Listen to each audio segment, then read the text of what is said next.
आप देख रहे हैं जनता टीवी।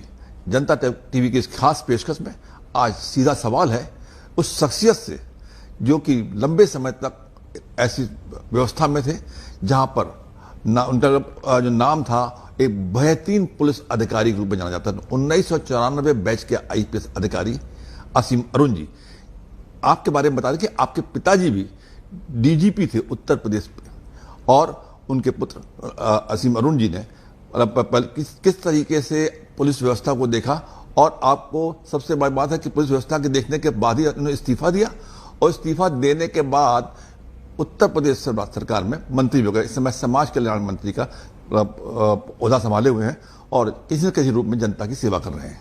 तो मेरा सबसे पहला सवाल आपसे सीधा सवाल है मेरा कि आप जिस व्यवस्था में थे उस व्यवस्था में, पुलिस की व्यवस्था में थे, आपने बहुत सारे काम पुलिस में कर रहे थे, अचानक राजनीति में आ गए, कैसा लग रहा है? अच्छा लग रहा है और नई चुनौतियां हैं, लेकिन नए नए काम करने का अवसर भी है।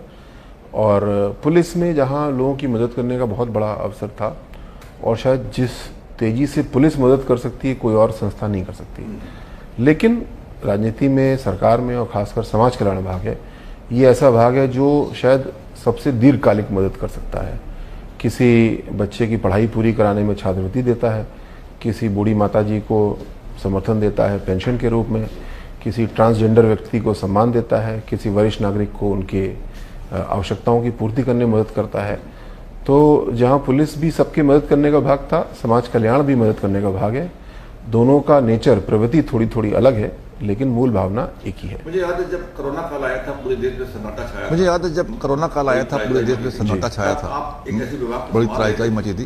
तब आप एक ऐसे विभाग को संभाल रहे थे और उसमें लोगों की मदद कर रहे थे पुलिस वालों के साथ, यहाँ तक कि जो लोग एकाकी जीवन जी रहे थे, कुछ नहीं लोग परेशान थे, तो आपकी टीम जाती थी पुलिस और लोगों को हैप्पी बर्थडे सेलिब्रेट कराते थे या तरह तरीके से सेलिब्रेट कराते थे। तो क्या था? लॉकडाउन हुआ और कोविड की चुनौती आई तो मुख्यमंत्री जी ने, योगी जी ने अनुभव किया कि बहुत से लोगों की कुछ आवश्यकताएं होंगी जो पूरी नहीं हो रही होंगी।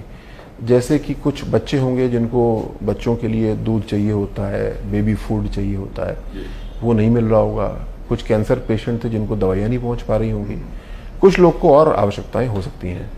तो क्योंकि उसमें लॉकडाउन था और अपराध भी सौभाग्य से नहीं हो रहे थे, तो मुख्यमंत्री जी ने ये कहा कि सभी नागरिकों से कि आपकी ऐसी कोई आवश्यकता हो तो बताइए, पुलिस को 112 नंबर डायल करिए और पुलिस आपकी मदद करेगी। और अचानक उनका ऐसा कहते ही प्रतिदिन हमारे पास करीब 35 से 40 हजार कॉल आने 35 से 40 हजार शुरू हो गए। जहां नॉर्मल कोर्स में करीब 15,000 कॉल्स पर डे आते हैं, जैसे आजकल भी शायद ऐसी होगा, उसके 3 से 4 गुना कॉल्स हमारे पास में आने लगे। और कॉल इसी प्रकार के, किसी को दवाई की जरूरत है, किसी के घर खाना खत्म हो गया है, किसी को दवाई की जरूरत है, किसी के घर खाना समाप्त हो गया है, किसी के परिवार कहीं फंसा हुआ है, वो निकल नहीं पा रहे हैं। तो जहां एक और सरकार ने व्यापक व्यवस्थाएं की थी, परंतु इतने बड़े राज्य में कुछ ना कुछ विशिष्ट परेशानियां लोगों की बच जाएंगी, उसको दूर करने का मुख्यमंत्री जी का आदेश हुआ और हम लोग ने पूरी चेष्टा की कि जो उन्होंने नागरिकों से वादा किया है उसको हम लोग पूरा कर पाए। क्या था रोचक इसमें, इस पूरे मदद, क्या था रोचक इसमें, इस पूरे मदद में क्या चीज बहुत रोचक लगी जो आपको बहुत लगा कि इसमें कठिनाई या वॉल्यूम के हिसाब से देखें तो सबसे बड़ी बात थी लोगों के घर तक राशन पानी पहुंचाना। राशन पानी पुलिस का नहीं था, राशन पानी तो सप्लाई विभाग का था या बहुत बार जनसहयोग का था, लेकिन उस परिस्थितियों में जहाँ पे हमने लोगों को एक तरफ बोल रहे घर से बाहर मत निकलो, दूसरी तरफ उनके घर तक खाना पहुँचाना था। तो इसमें टेक्नोलॉजी बहुत काम आई, क्योंकि हम लोग तब तक ये चीज़ें परिचित कर चुके थे कि कोई जब 112 पे कॉल करता है तो हमको उनकी एक्यूरेट लोकेशन मिलती है। तो जहाँ हम अभी तक चोरी या और मारपीट की घटनाओं पे जाते थे, अब हम ऐसी जगह जा रहे थे जहाँ पे खाना खत्म हो गया था, पानी खत्म हो गया था, किसी का बच्चा बीमार था, किसी की दवाइयाँ खत्म हो गई थी। और विशेषकर शुरुआत के जो लॉकडाउन के दिन थे जहाँ पे लोग ठीक से समझ भी नहीं पा रहे थे कि कैसे हैंडल करें, उस समय योगी जी का जो निर्देश था उसको हम लोगों ने पूरा करने की चेष्टा की। और जी, तमाम बुजुर्गों के हमने वीडियोस देखे हैं कि आपकी टीम जाती थी पूरी और बर्थडे सेलिब्रेट कराती थी। ये आइडिया थोड़ा सा बाद में आया और एक बच्चे का ही ये अनुरोध आया कि मेरा बर्थडे है, लॉकडाउन है और मैं निराश हूँ, मुझे याद है मथुरा का प्रकरण था कि मेरे पिताजी देश की सेवा कर रहे हैं, नेवी में हैं और कहीं दूर हैं दक्षिण में। तो विचार ये आया, और उस समय गाड़ी खाली भी थी, किसी और काम में नहीं लगी थी। तो एक बर्थडे केक छोटा सा लिया गया, कुछ गुब्बारे लिए गए और हमारे पुलिसकर्मी वहाँ पे पहुँचे और उन्होंने गाजे बाजे हाँ थोड़ा सा माहौल बना के। तो ऐसा नहीं है कि पुलिस सबका बर्थडे मना सकती थी या भविष्य में कर सकती है, लेकिन कुछ ऐसे समय होते हैं जब लोग डिप्रेशन में थे, चिंता में थे, और वहाँ पे एक मोहल्ले में एक इस तरीके से बर्थडे छोटे बच्चे का पुलिस ने मनवाया, तो उस मोहल्ले में भी कुछ जोश आया। और साथ साथ पुलिसकर्मी भी जो स्वयं लगातार काम कर रहे थे अपने परिवार से दूर, उनका परिवार भी कहीं है, उनकी चिंता भी उनको सता रही थी। तो इस कठिन परिस्थिति में नकारात्मकता से भरे हुए माहौल को दूर करने में एक मदद मिली और लोगों में प्रसन्नता आई। सबसे पहले एक मैंने सवाल आपसे किया था, सवाल ये था कि आप पुलिस प्रशासन एक बहुत बड़े आईपीएस अधिकारी, जो कि इंडिया की सबसे बड़ी नौकरी होती है भारत की, उसमें थे। उस सेवा में और इस सेवा में सेवा के उद्देश्य तो वही है कि किस प्रकार हर व्यक्ति को बेहतर गवर्नेंस मिले, समाज के अंतिम पायदान पर खड़े हुए बहन भाइयों को, परिवारों को आगे बढ़ाया जाए। पुलिस का रोल थोड़ा सा अलग है और मंत्री के रूप में रोल अलग है। कैसे अलग है?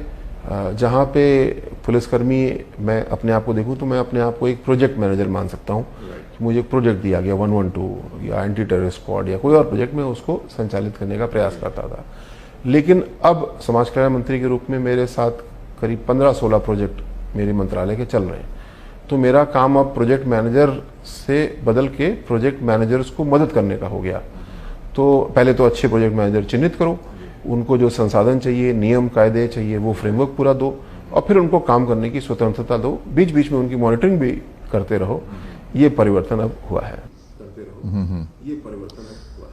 ये समाज कल्याण में अक्सर आता है कि जैसे समाज कल्याण में आप लोग छात्रावास बनाते हैं, तमाम चीजें, क्या क्या नए स्कीम्स आने वाली हैं जो जनता के लिए बहुत जो अच्छा मैसेज देने वाले हैं? नई स्कीम में बहुत अच्छा परफॉर्मेंस है। मुख्यमंत्री अभ्युदय कोचिंग का चल रहा है, जो कि हालांकि ये समझो लॉकडाउन से ही ये व्यवस्था शुरू हुई थी। मुख्यमंत्री जी ने महसूस किया कि जहाँ बहुत सारे बच्चे जो कोचिंग, प्राइवेट कोचिंग पढ़ते थे, जैसे ही कोविड की चुनौती आई, ये सारी कोचिंग ऑनलाइन हो गई, लेकिन जो सरकार की कोचिंग थी वो ऑनलाइन नहीं हुई, बंद हो गई। तो उन्होंने कहा ऐसे तो काम नहीं चलेगा, जो सरकारी कोचिंग है उसको भी ऑनलाइन करो।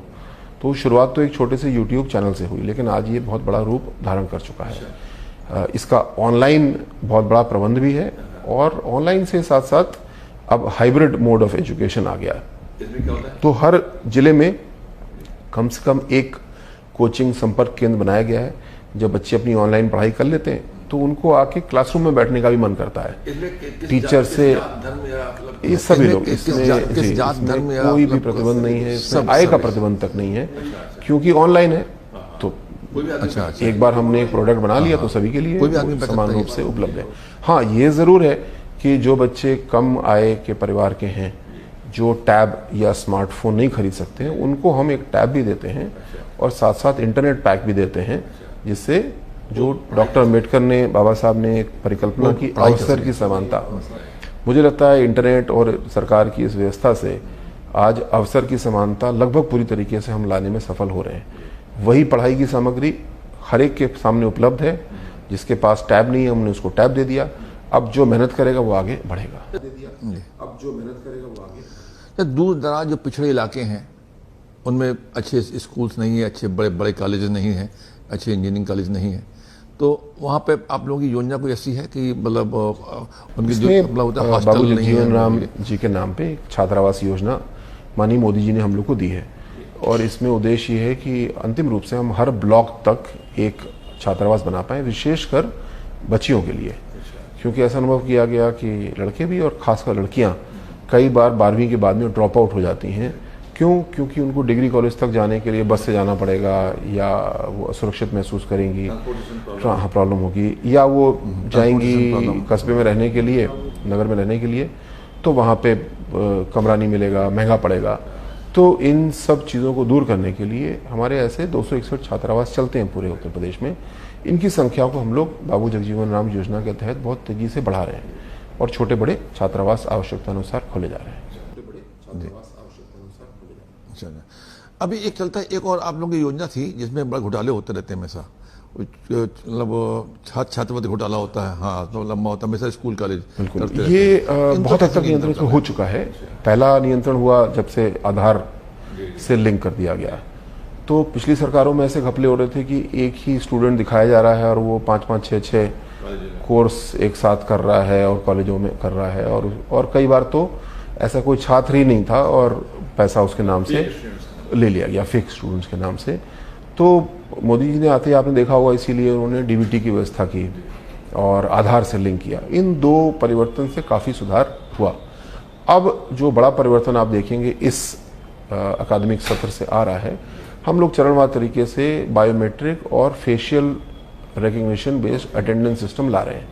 यानी स्कॉलर जो कि स्कूल आता हो, कॉलेज आता हो, अगर वो कॉलेज आता ही नहीं है तो वो स्कॉलर किस बात का, फिर उसको स्कॉलरशिप किस बात की। तो नियम नया नहीं है, 75% के अटेंडेंस का नियम सभी यूनिवर्सिटीज़ ने लगा रखा है, लेकिन उसको रजिस्टर से नहीं, उसको फेशियल रिकग्निशन सिस्टम से अब लिया जाएगा।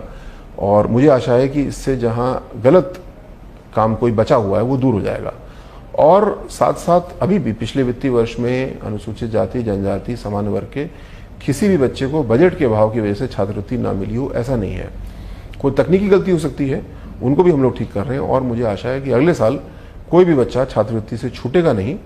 और जो तकनीकी समस्याएं सॉफ्टवेयर से आती हैं, किसी वजह से आती हैं, अभी लगभग 55 लाख बच्चे ऐसे हैं जो छात्रवृत्ति लेते हैं, और अगर सभी माइनॉरिटी विभाग भी छात्रवृत्ति देता है, ओबीसी कल्याण विभाग भी देता है, तो लगभग वो 1 करोड़ के आसपास पहुंच जाती है। 1 करोड़ के आसपास छात्र इसे मौजूदा में पा रहे हैं।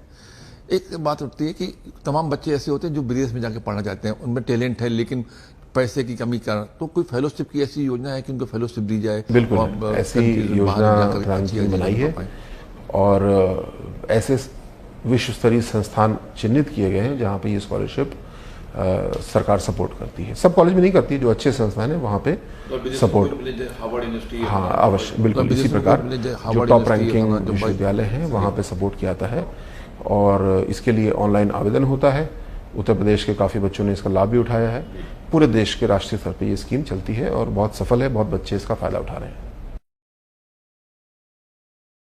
एक और मेरा सवाल था, पहले सवाल से जुड़ा हुआ सवाल, आप पुलिस में थे तब पुलिस की नज़रिए से देखते थे, पुलिस अफसर के नज़रिए से देखते थे आप, अब आप जनप्रतिनिधि हैं, मंत्री हैं, जनता आपको बताती है, आमतौर पे जनता की सबसे बड़ी समस्या पुलिस होती है कि पुलिस परेशान कर रही है, पुलिस ने उनका सामान हटवा दिया, पुलिस ने ये कर दिया, पुलिस ने दिया। अब आपको कैसे फेस करते हो दो समस्या? पहले आप उस कैमरे से देखते थे? नहीं, कैनवास और यह नजरिया एक ही है, और जो समस्याएं हैं जो आपने बोला उसके कुछ मूल कारण हैं। एक मूल कारण जो भ्रष्टाचार अभी बचा हुआ है उसको भी हमको दूर करना है। जो सरकारें भ्रष्टाचार करती थी टेंडर में और भर्तियों में, इस तरह के नीतियां बनाने में, उसको उत्तर प्रदेश में योगी जी पूरी तरह सफल हो चुके हैं। अब योगी जी जुटे हैं, जो आपने भ्रष्टाचार बताया थाने का, चौकी का, ब्लॉक का, उसको हमको मिल करके दूर करना है। ना किसी को पैसा लेना है, ना किसी को पैसा देना है। दूसरी बात, ईमानदारी तो आ गई, लेकिन अभी कर्मठता अगर नहीं आई तो काम नहीं होगा। तो हमने काम को, जिसको मैं बोलता हूँ, सच्चा काम भी करना है और पक्का काम भी करना है। तो जो काम कर रहे हैं, मानी पुलिस पुलिस ने बेईमानी नहीं की, लेकिन एक विवेचना कर रहे हैं और उसमें विशेषज्ञता नहीं है, तो फिर वो ईमानदारी भी बेकार चली जाएगी। तो हमको अपने काम का विशेषज्ञ बनना है, वो चाहे पुलिस विभाग हो, चाहे समाज कल्याण हो, कोई भी हो। तो बहुत बड़ा परिवर्तन आपने पिछले 5 साल में देखा। लेकिन अब जो भ्रष्टाचार पे पूरी तरीके से योगी जी ने ध्यान केंद्रित कर दिया है, निचले लेवल वाले के भी ऊपर, उसका परिणाम मिलना शुरू हो चुका है और चीज़ों में कार्यकुशलता को बढ़ा रहे हैं हम लोग। मेरा आखिरी सवाल है, अब आप इस समुदाय के लिए, समाज के लिए अपने मन जैसा बाबा साहब ने कहा, और उसी पे हम लोग काम करना चाहते हैं, अवसर की समानता। वैसे देखें तो दुनिया में असमानताएं भरी हुई हैं। कोई ऐसे माता पिता का पुत्र है, पुत्री है, जिसकी 6 फुट की हाइट होना तो निश्चित है, उसका डीएनए वो है। कोई ऐसा है जिसकी 4 फुट हाइट रहना निश्चित है, उसका डीएनए है। कोई धनाढ़ परिवार में पैदा हुआ है, कोई नहीं हुआ है। तो असमानताएं तो जीवन में हैं, लेकिन हमें प्रयास करना है कि इन असमानताओं को दूर करें। दूसरा, अवसर की समानता हमें लानी है। जैसे मैंने बताया अभ्युदय कोचिंग के माध्यम से। इसी तरीके से और बहुत सारी नीतियाँ, बहुत अच्छी नीतियाँ केंद्र सरकार की, प्रदेश सरकार की हैं, जो अब सरकारी नौकरियों में सामाजिक न्याय से आगे बढ़ते हुए निजी क्षेत्र में काम कर रही हैं।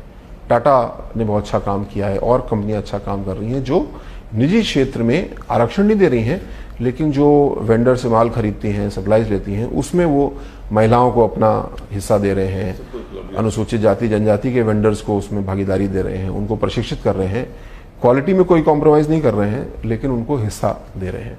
ये मैं समझता हूँ अगले अमृत काल के, अगर अगले 24 साल को देखा जाए तो एक बड़ा परिवर्तन होगा। सामाजिक न्याय केवल आरक्षण शिक्षा में और नौकरी तक सीमित नहीं रहेगा, ये आगे बढ़ेगा। इसका दायरा केवल अनुसूचित जाति जनजाति पिछड़ा वर्ग नहीं रहेगा, इसमें महिलाएं भी शामिल होंगी, इसमें ट्रांसजेंडर भी शामिल होगा, और भी उसका कोई समूह हमारे निगाह से छूट रहा हो उसको भी शामिल किया जाएगा। तो समावेशी, सबको साथ लेके चलने वाली जो व्यवस्था है, हमारा नारा ही है सबका साथ सबका विकास, वो सबके सामने है, उसी की वजह से सबका आशीर्वाद है, और आने वाले अमृत काल में ये बहुत ही मजबूत नींव हमारी रहेगी। ये बहुत ही मजबूत नींव हमारी। राइट, चलिए आप जितने अवसर हैं सबको मिले, ऐसे आपकी सब सफलता है। नमस्कार, थैंक यू।